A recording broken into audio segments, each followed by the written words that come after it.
कि हमारे 5 वचन मानने पड़ेंगे, तभी हम तुम्हें बावन स्वीकार। वो जो 5 वचन कौन से हैं वर के? उसी प्रकार आज जो है वर ने अब 7 वचन प्रदान किए कन्या को, और इसके पश्चात अब वर कहता है कि जो है आपको तो हमने 7 वचन प्रदान किए, लेकिन हमारी भी 5 वचन हैं जो आपको अगर स्वीकार हो तब आप हमारे बागान में। तो वो बाबा ने जल्दी कर दी थोड़ा। उद्याने मद्यपाने च इति ग्रहे गति स्थिता शास्त्रे वस्त्रे सिद्ध्यन्ते रेत तख्त लक्षितः।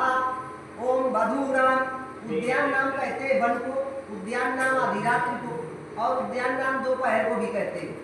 वन यानी जंगल। तो कहते हैं स्त्री को चाहिए कि इस समय में अकेली घर से नहीं निकलना चाहिए।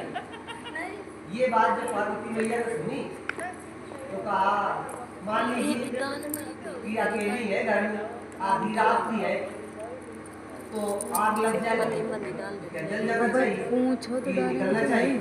तो महादेव बाबा ने कहा आपत्ति कार्य मर्यादा नाश, उस समय मर्यादा छोड़ करके अपने प्राण बचाना जरूरी है, यानी उस समय निकलना में बार-बार।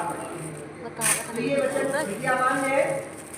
इसके बाद में कहा, तब पार्वती जी ने उस वचन को स्वीकार कर लिया। विष्णु जी ने कहा पतिव्रता स्त्री को चाहिए कि सदा ही कोई मदपान यानी मदिरापान, उसको तो दूसरी भाषा में बताया गया, लेकिन हम बता रहे हैं मदपान किए यानी मदिरापान किए कोई पुरुष, तो कहते हैं उसके सन्मुख नहीं जाना चाहिए। मान लीजिए पता नहीं क्या कहने लगे। इसी प्रकार कहते हैं मदयुक्तम नसारामम तरुणम पुरुषम, तो उसमें कहते हैं कि जब जो है महालक्ष्मी का व्रत होता है तो हाथी के सामने जाकर पूजन किया जाता है।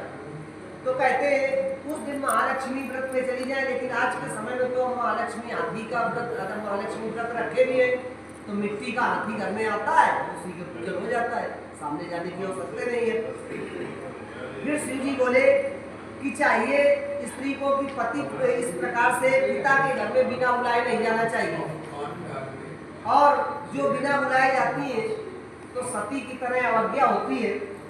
तो इस प्रकार से पार्वती जी बोली कि महाराज, जैसे वही कन्या कहती है कि जब भाई पे लड़का होता है तो बधावा लेकर जाती है बहनें, या भैया दूज या रक्षाबंधन को राखी बांधने जाती है, तो कहते हैं हित माने तो चली जाओ और नहीं तो माने तो कदापि जाओ। हित का मतलब क्या हो गया कि भैया भी आते हैं, फोन भी करते हैं, सब लोग हित मानते हैं, प्रेम है, चली जाओ। और अगर कोई फोन भी नहीं करता है और जो आता जाता भी नहीं है तो फिर बिना बुलाए